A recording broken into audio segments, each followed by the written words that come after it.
Hello everybody, welcome to my bathroom and welcome back to my YouTube channel.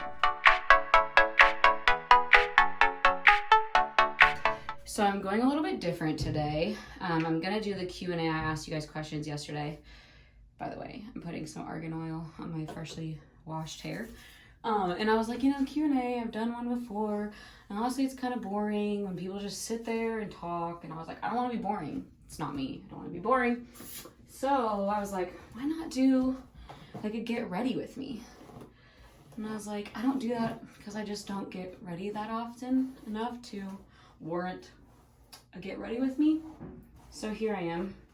Side note, I think I have to go change my shirt because I'm like roasting right now.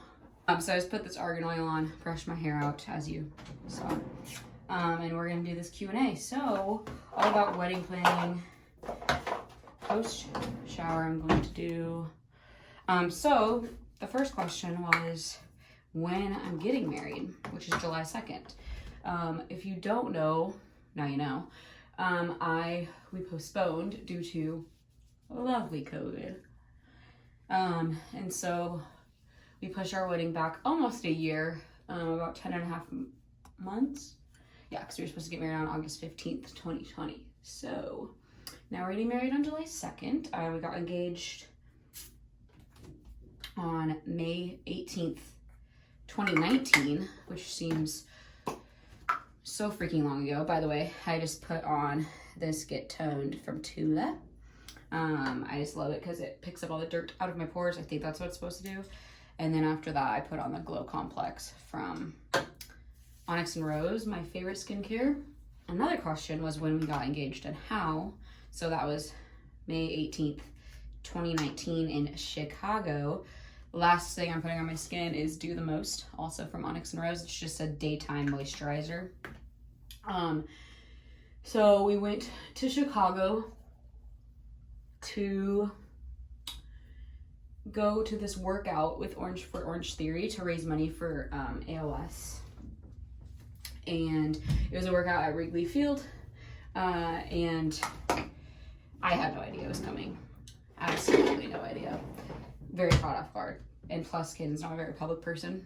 And he proposed in front of a lot of people. But it was amazing. So I got engaged at Wrigley Field in center field. I will attach a little picture here. ALS, and was diagnosed with ALS a year ago. One, two, end ALS three. with Augie's Quest. Look good. He's going to have one request for you. Without further ado, Brian.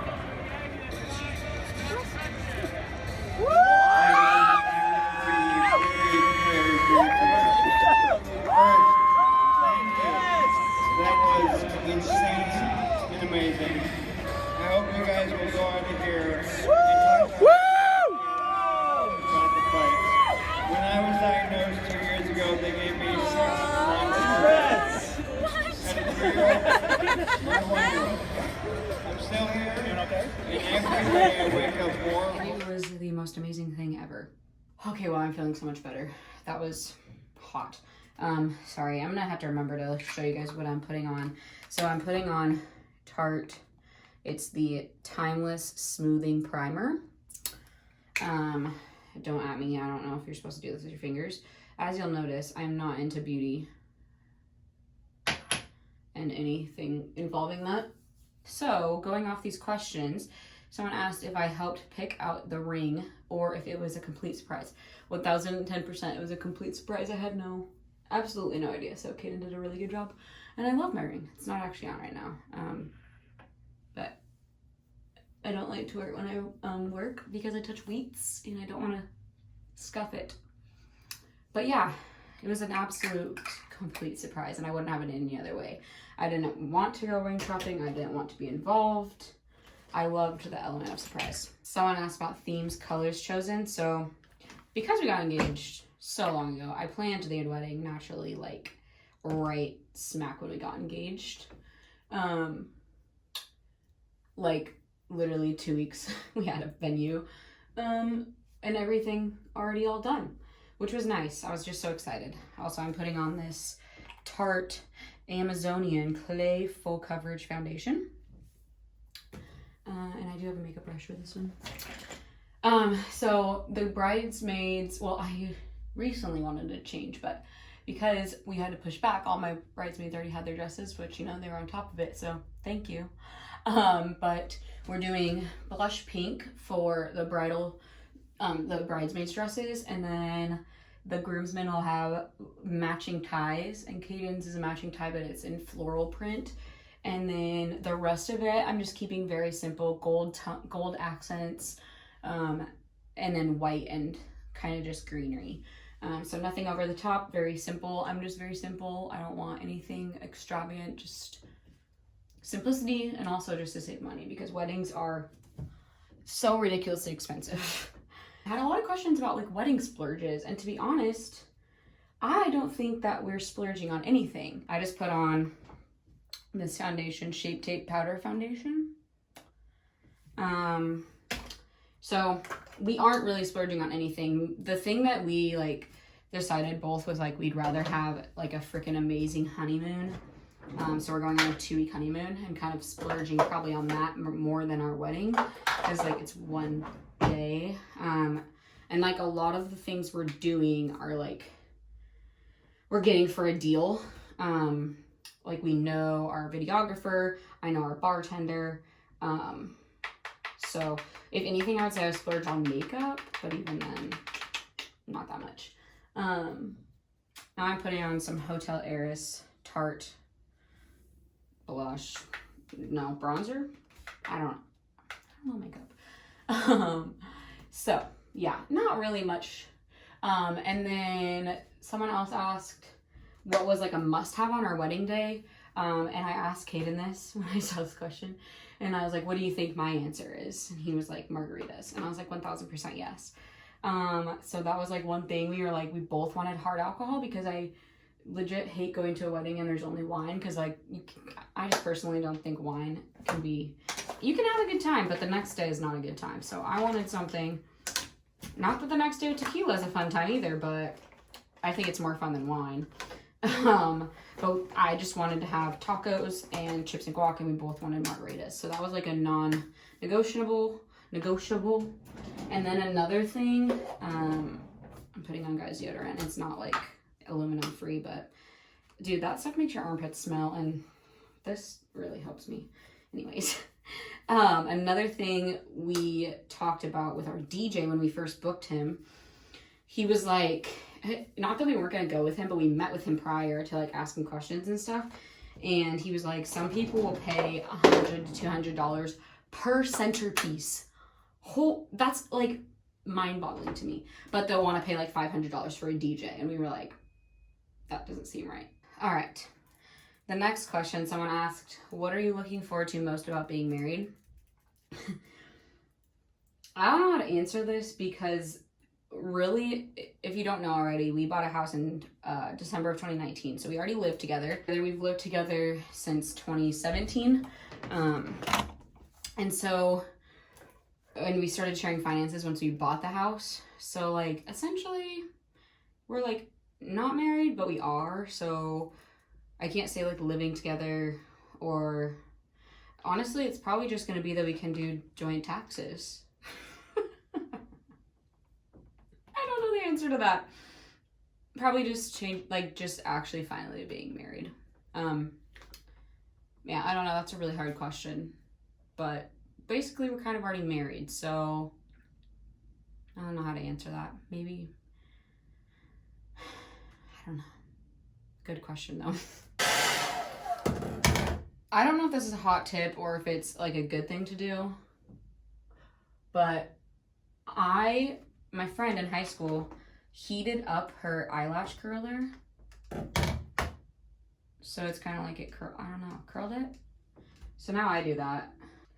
Someone else said, are you having a large bridal party? This is a funny story. It's not really funny, but we originally only had 7 people in our bridal party. So 7 on each side. And then since we postponed, we like realized that we got way closer to like Caden got closer to another guy. Even they've always been close. They were roommates in college, and then I got really close to another friend of mine, so we decided to extend it to 8. So we have 8 on each side, so I guess that's large, but I've seen some people with like 14, and I just really don't know how you have that many friends. So, what food, drinks are being served at your wedding? So I kind of already touched on this, but I'm pretty excited about it, so I'll talk about it again. By the way, first starting out, I go over it, my eyelashes with Maneater, because it's a different brush, so it looks like this. So we're having tacos. We still have to decide on the kinds. I think we're gonna do like a carne asada, a carnitas, and a chicken. And yeah, so we're doing that. Chips and guac will be served at cocktail hour. I think we're just gonna pay like extra to do that. And then we'll have chips and guac along with it, and then some like, I think that comes with vegetables and a salad. And then we'll have fruit salad as well. And then for drinks, we're gonna do margaritas, which would be like our signature drink. And then we're also gonna be having just kegs of beer, a little bit of wine, and then a cider, because I love cider. There's a few people who asked about our guest count. So for our guest count, we originally had 250 people invited, roughly. And our original rule when we were doing our guest list was to, like, if we hadn't talked to you in a year, you weren't invited. That sounds like really rough, but if you're going to get married, I highly recommend doing that because there's so many people. I mean, given there was a few people we don't talk to, like family and stuff that we don't talk to that much, those still invited. But for the most part, like friends and outside of that, that was kind of our rule. So that was even more awkward once COVID happened because we were like, there's some people we were close with when we were going to get married in 2020 that we like don't really talk to anymore now. So we're still trying to figure that out. We haven't really like uninvited anybody because with COVID, there's not restrictions anymore as much. So as of like March 17th in phase 3 in Washington, you can have 400 people at an outdoor wedding, which is absolutely insane. We are absolutely not having 400 people at our wedding. That sounds expensive. So we're still actually, I mean, we did have a few people we got invited because we haven't talked to them, but for the most part, we're just keeping our same guest list. And yeah, so we still have about 250. And we even added a few people just because like we started talking to them more than, you know.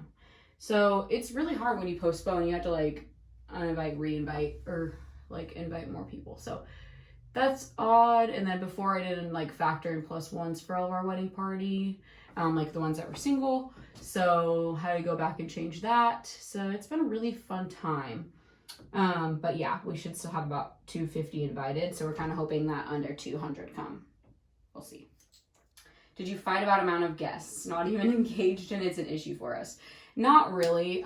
The reason we did postpone was because we were like, we wanted a big party. Like that's just always been our thing. Like we didn't want to elope because that's not, I mean, that just wasn't us. We wanted the party. We wanted the like just excitingness of, you know, just being with all of our loved ones and friends and all that.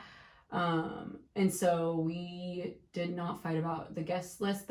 We actually just agreed that like the year rule, we kind of just made that up on our own. So that's like a good idea, I think, is if you haven't talked to somebody in a year, just don't invite them. Like there's even people we invited to their wedding and we didn't end up inviting them. It's really hard, especially because I have a big family. Kaden has a pretty big extended family that's coming, and so a lot of the people coming are just like extended family, so that already takes away from the guest list. So I guess it just depends. If you have a small family, then I don't know. And then I went over with this big ego from Tart. Does the bride side still pay for weddings these days? Half and half? I guess it just depends. So for us, Kaden's parents are paying for a few things. They're paying for the rehearsal dinner, and then she offered to pay for the videographer and then some alcohol.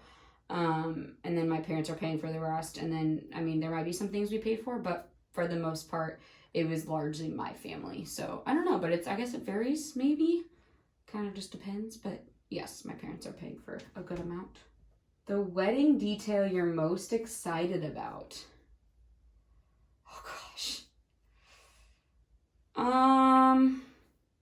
I guess just seeing it all come together, because right now I'm like, at the very beginning, I was very good about planning. Like, I had all of our vendors picked out within probably the first 2 to 3 weeks of being engaged. And a few things changed here and there. But, like, for the most part, I was very on top of things. So, just seeing everything kind of together, like, the decor part has been really hard for me. Because I just, like, I have a vision in my head. But then I'm so practical about buying things that I'm like, I don't want to spend that much money on that when I could be saving it and doing it on this, if that makes sense. So, like, I'm just a very practical person. I know some people are really willing to spend a lot of money on floral, and that's just, like, I see the value in, like, how pretty floral is, but it's also an outdoor wedding, and I don't want to spend so much money on, like, all, like, floral everywhere if it's just gonna get thrown away. But I do also have a friend doing it. She's amazing. I'll link her Instagram here. She's the sweetest person ever. So she's doing some of, like, bouquet, the bridesmaids and my bouquet. And then, yeah. But anyways, sidetracked. Pretty much just seeing everything come together.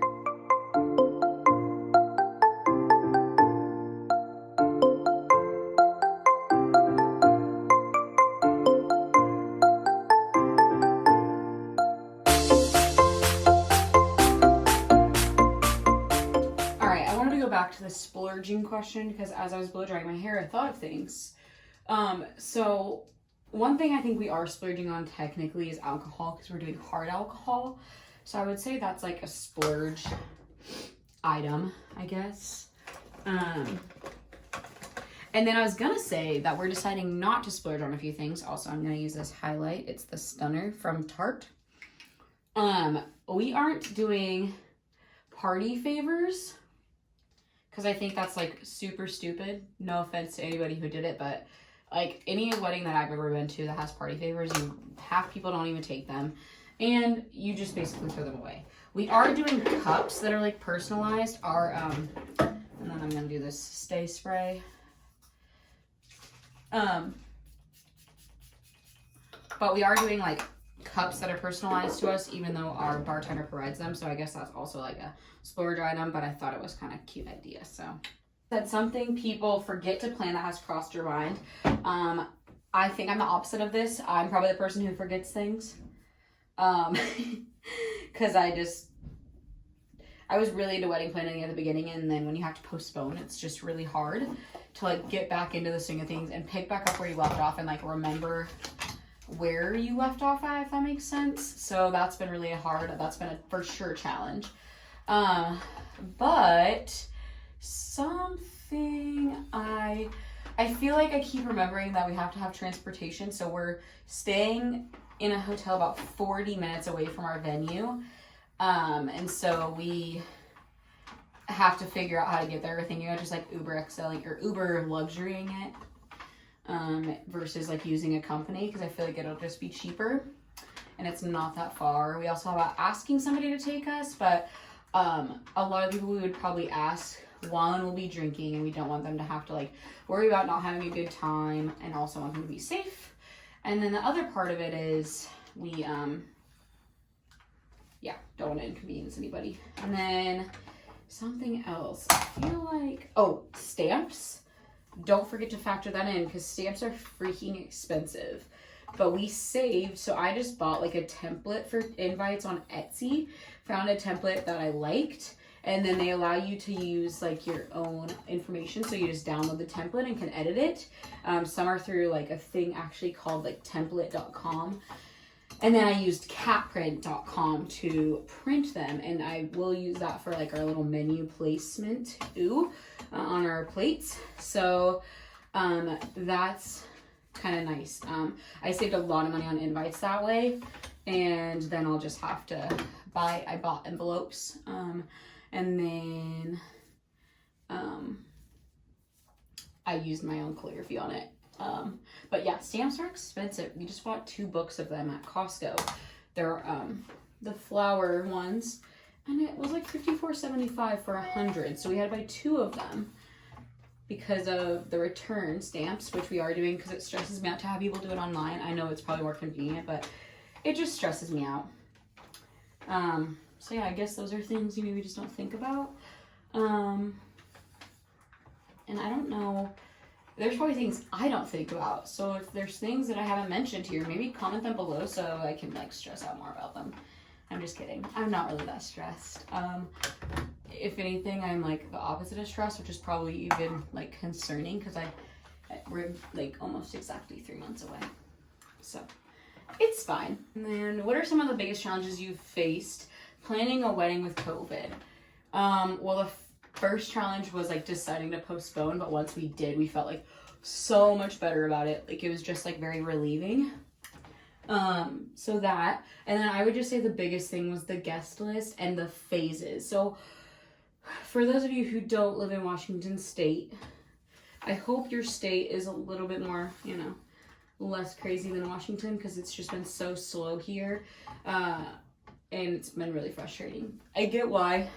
Don't come after me. But it's also just really frustrating. So having to guess what our governor is going to do in terms of wedding and events, like right now it's not that strict, which is nice. Maybe just some like dancing things. But I'm like, if you can allow 400 people at a wedding, you have to be understanding that people are going to dance. Like, that's just the stupidest thing to me. Like, let's have 400 people at a wedding, but only 10 people can dance at a time. It makes literally no sense, and no one's going to follow that, in my opinion. So, I don't know. That's just my 2 cents. But I would just say, like, not having control over the phases and understanding that our venue is still a business and they have to follow rules too. So, I'm all ready, though. Also, update on my eyebrows. It's been a week exactly today, so they're still fading, but then at day 14 they should be back to normal. So last question, did you have to change venues, the dress, etc. because of the date change? And we got so lucky, we literally didn't have to change anything. Everybody switched and there was no cost. Actually, we're saving money on the venue because now we're getting married on a Friday, so that was kind of nice. And originally we were on a Saturday, but no, luckily, I had some minor panics about my dress, like, oh my gosh, is this the right dress? Do I actually want to wear this dress? And it's okay, it all worked out. I'm keeping my dress, but no, we got super lucky. I'm sorry to anybody else who had to swap things around, but yeah. So that was all the questions I had. I might do another Q&A closer, like 1 month out, and see kind of what questions you guys have closer to the wedding. But I hope this was fun, helpful. Sorry if I'm terrible getting ready. I know nothing about beauty products or anything like that. But if you have any other questions, feel free to drop them in the comments below. I would love to answer them, but hope this video was enjoyable. If you liked it, make sure to give it a thumbs up and subscribe to my YouTube channel. I would really appreciate it. It's exciting to see it grow slowly, but I'm enjoying it a lot. So I'll see you guys next week.